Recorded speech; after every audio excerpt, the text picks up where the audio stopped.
উগ্র বিজেপি নেতা শুভেন্দু চৌধুরী আগেই ঘোষণা দিয়েছিলেন পেট্রোপোল সীমান্তে জড়ো হবার। শুভেন্দু ও তার অনুসারীরা মনে করে বাংলাদেশে হিন্দুদের নির্যাতন করা হচ্ছে। ঘোষণা অনুযায়ী সীমান্তে জড়ো হন একদল। দেশদ্রোহী ইসকন নেতা চিন্ময় কৃষ্ণ দাসকে গ্রেপ্তারের পর গোটা ভারতের হিন্দুরা উঠে পড়ে লেগেছে বাংলাদেশের বিরুদ্ধে। তারা বিষয়টিকে এমনভাবে উপস্থাপন করেছে যেন চিন্ময় একজন ফেরেশতা সমতুল্য ব্যক্তি, আর প্রতিদিন বাংলাদেশের মুসলিমরা হিন্দুদের হত্যা করছে। আরবের এই বর্বরতার যুগে, আয়ামে জাহিলিয়ার যুগে যিনি শান্তির বার্তা নিয়ে এসেছেন মহানবী, তিনি আসার পূর্বের প্রেক্ষাপট যেই রকম বিভৎস ছিল, পরের প্রেক্ষাপটটা অনেক সুন্দর। সম্মানিত দর্শক মণ্ডলী, চিন্ময় কৃষ্ণ দাসকে গ্রেপ্তার করা, এমনকি বাংলাদেশের বর্তমান অস্থিতিশীল পরিবেশ, এমনকি আন্তর্জাতিকভাবে বাংলাদেশের প্রতি রাগান্বিত, তার সাথে সাথে বর্তমান বাংলাদেশের রাজনৈতিক পরিস্থিতি নিয়ে গুরুত্বপূর্ণ কিছু আপডেট নিয়ে আবারও আপনাদের মাঝে উপস্থিত হয়েছি প্রিয় দর্শক। যে ভিডিওতে চাঞ্চল্যকর কিছু তথ্য দেখাবো, বিশেষ করে চিন্ময় কৃষ্ণ দাসকে গ্রেপ্তার করা, এমনকি তাকে রিমান্ডে নেওয়া নিয়ে রীতিমতো তুলকালাম সৃষ্টি হয়ে গিয়েছে বাংলাদেশ, ভারত, এমনকি যুক্তরাষ্ট্র, বিশ্বের অন্য রাষ্ট্রে। সবকিছু মিলিয়ে প্রিয় দর্শক ভিডিওটি থাকবে খুবই গুরুত্বপূর্ণ তথ্য। ভিডিওর শুরুতে শিরোনাম দেখেছেন, বিস্তারিত জানতে হলে অবশ্যই ভিডিওটি না টেনে শেষ পর্যন্ত দেখতে হবে। তাই আপনাদের কাছে রিকোয়েস্ট করব, ভিডিওটি স্কিপ না করে সম্পূর্ণ ভিডিওটি ধৈর্য সহকারে দেখবেন। প্রিয় দর্শক, আরেকটি রিকোয়েস্ট করি, আপনি যদি আমাদের এই চ্যানেলটিতে নতুন দর্শক হয়ে থাকেন, অবশ্যই চ্যানেলটিকে সাবস্ক্রাইব করে পাশে থাকা বেল বাটনটি অন করে দিবেন। প্রিয় দর্শক, কথা না বাড়িয়ে ভিডিওতে একটি লাইক দিয়ে দেখতে থাকুন সম্পূর্ণ ভিডিওটি।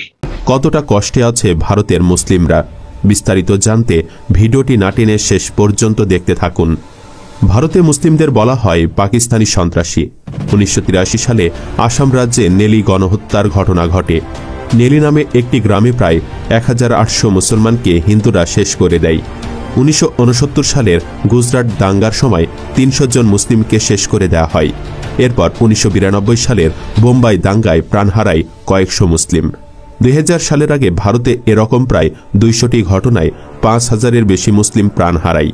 আর বর্তমান সময়ে ইন্টারনেটে সার্চ করলে দেখা যায় প্রতিদিন ভারতের কোথাও না কোথাও অন্তত একজন হলেও হিন্দুদের হাতে মুসলিমরা প্রাণ হারাচ্ছে। সেই তুলনায় বলা যায় বাংলাদেশের মুসলিমরা অনেক শান্তিতে আছে। আর মুসলিমদের বৈষম্যের কথা কি বলবো, সরকারি সহায়তা থেকে শুরু করে চাকরিতে নেওয়াই হয় না মুসলিমদের। বিবিসি এবং দ্য নিউ ইয়র্ক টাইমসের গবেষণা বলছে, ভারতে প্রধানমন্ত্রী নরেন্দ্র মোদীর এক দশকের শাসনামলে দেশটিতে ধর্মীয় সংখ্যালঘু মুসলিমদের অধিকার ক্রমশ কমে আসছে।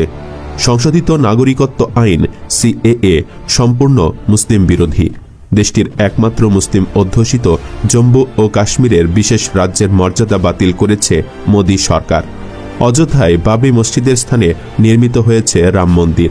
একাধিক রাজ্যে গরুর মাংস বিক্রি করা নিষিদ্ধ করা হয়েছে। গরুর মাংস বিক্রি করায় বহু মুসলিমকে হত্যা করা হয়েছে। মুছে ফেলার উদ্যোগ নেওয়া হচ্ছে মুসলিম মুঘল আমলের বিভিন্ন নাম ও স্মৃতিচিহ্ন। যুক্তরাষ্ট্রের মানবাধিকার প্রতিবেদনেও ধর্মীয় সংখ্যালঘুদের অধিকার লঙ্ঘিত হচ্ছে বলে উঠে এসেছে। সব মিলে ধর্মীয় জনগোষ্ঠী হিসেবে সেখানকার মুসলিমরা প্রতিনিয়ত বিভিন্ন নিপীড়নের শিকার হচ্ছেন। সংখ্যার দিক দিয়ে তৃতীয় মুসলিম প্রধান দেশ ভারত। ইন্দোনেশিয়া ও পাকিস্তানের পর ভারতেই সবচেয়ে বেশি মুসলমানের বসবাস। 147 কোটি জনসংখ্যার দেশে মুসলিমরা সংখ্যালঘু। দেশটিতে মুসলিম জনসংখ্যা 20 কোটি ও হিন্দুর জনসংখ্যা 115 কোটি। দেশভাগের আগেও ভারতীয় মুসলিমরা নিজেদের ভারতীয় মনে করত। কিছু বিচ্ছিন্ন ঘটনা ছাড়া তারা হিন্দু মুসলিমরা পাশাপাশি মিলেমিশে থাকত। হিন্দুদের পালা পার্বণে পূজা অর্চনায় মুসলিমরাও সামিল হতেন। আবার মুসলিমদের ঈদ আনন্দসহ বিভিন্ন অনুষ্ঠানে হিন্দুদের অংশগ্রহণও ছিল স্বাভাবিক। কিন্তু এখন পরিস্থিতি পাল্টে গেছে। দিল্লির উপকণ্ঠে দীর্ঘদিন ধরে স্ত্রী ও 4 মেয়েকে নিয়ে বসবাস করছেন জিয়া উজ সালাম। স্ত্রী উজমা সাংবাদিক। সালাম বলেন, একসময় শান্তিতে বসবাস করতাম, আর এখন 53 বছর বয়সী সালাম বলেন, এখন প্রাণহীন জীবন কাটাচ্ছি। অফিস আর বাসা, বাসা আর অফিস, এর মধ্যে জীবন আটকে গেছে। এখন আর আড্ডা হয় না, কারণ এখন প্রতি মুহূর্তে নিজের মুসলিম পরিচয়টা নিয়ে ভয়ে ভয়ে থাকতে হয়। কি ব্যাংকে, কি পার্কিং লট, এমনকি যাত্রীবাহী ট্রেনেও মুসলিমদের জন্য সবকিছু আলাদা হয়ে গেছে। মুসলিমদের দেখলে হিন্দুরা মানুষই মনে করে না। সালাম আরও বলেন, এখন ভীষণ চিন্তা হয়, দুশ্চিন্তা। কিভাবে মেয়েদের সঠিকভাবে বড় করে তুলব। যে দেশে মুসলিম পরিচয় নিয়ে প্রশ্ন তোলা হয়, এমনকি মুসলিম পরিচয়টাকে মুছে ফেলার চেষ্টা করা হয়। মুসলিমদের ভারতীয় পরিচয়টাই নাই করার চেষ্টা চলছে যে দেশে, যেখানে মুসলিমরা কি খাবে, কি পোশাক পরবে, কি চিন্তা করবে তাও নির্ধারিত। ক্ষোভ নিয়ে সালাম বলেন, কেমন লাগবে আপনার যখন আপনি জানেন যে আপনার দেশের নেতারাই আপনাকে চায় না? দীর্ঘদিনের বন্ধু এখন আর আগের মতো নেই। প্রতিবেশীদের পালা পার্বণে আর ডাক পড়ে না। সুখে দুঃখে এখন আর কেউ পাশে এসে দাঁড়ায় না।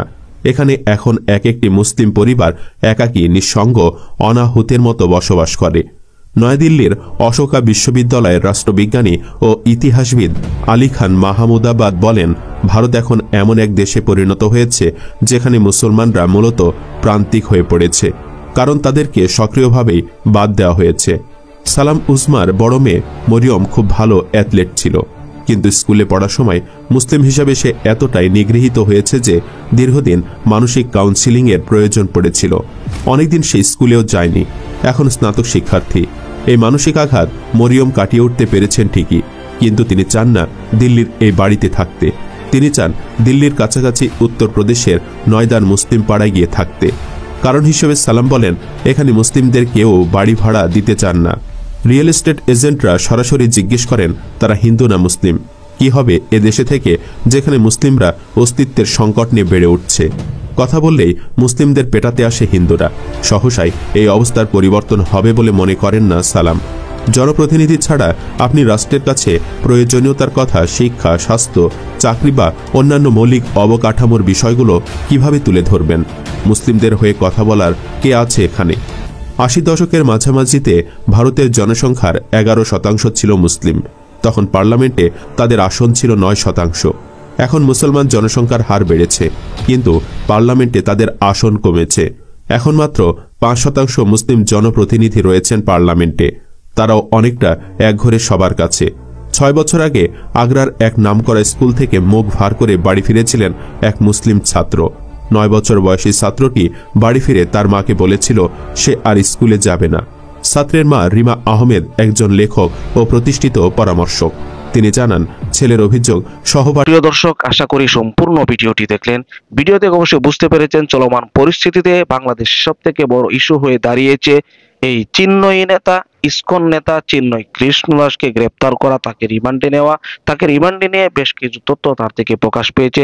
বিশেষ করে আপনারা এটাও জানেন, চিন্ময় কৃষ্ণদাসকে গ্রেপ্তার করার পরেই সেই আইনজীবী সাইফুল ইসলামকে হত্যার ঘটনা ঘটেছে বাংলাদেশে। এমন ঘটনা কিন্তু আমাদের বাংলাদেশে পূর্বে কোনো সময় ঘটেনি এমন ঘটনা। আর এই সমস্ত বিষয়ে জড়িত তারাই, আর তারা হঠাৎ করে কিন্তু এই ক্ষমতার উৎস তারা পায়নি। আগে থেকেই তারা এই ক্ষমতা তাদেরকে দিয়ে রেখেছিল বাংলাদেশের সরকার। আর এটাই কিন্তু বলেছে অনেক রাজনৈতিকবিদ, বিশেষ করে সাবেক প্রধানমন্ত্রী শেখ হাসিনার শাসন আমল থেকেই এই চিন্ময় কৃষ্ণদাস, এমনকি হিন্দু সম্প্রদায় যারা আছেন তারা একটি শক্তিশালী রূপে ধারণ করেছে। এমন অনেক সময় দেখা যায় যে মুসলমানদের উপর যে কোনো আঘাত, যে কোনো দুর্ঘটনা ঘটলে তার বিচার না হলেও হিন্দু সম্প্রদায়, এমনকি অন্য অন্য সম্প্রদায় যারা বাংলাদেশে আছেন তাদের উপর যে কোনো সমস্যা, দুর্ঘটনা ঘটলে তাদের বিচার কিন্তু পুঙ্খানুপুঙ্খভাবে বাংলাদেশে হতো।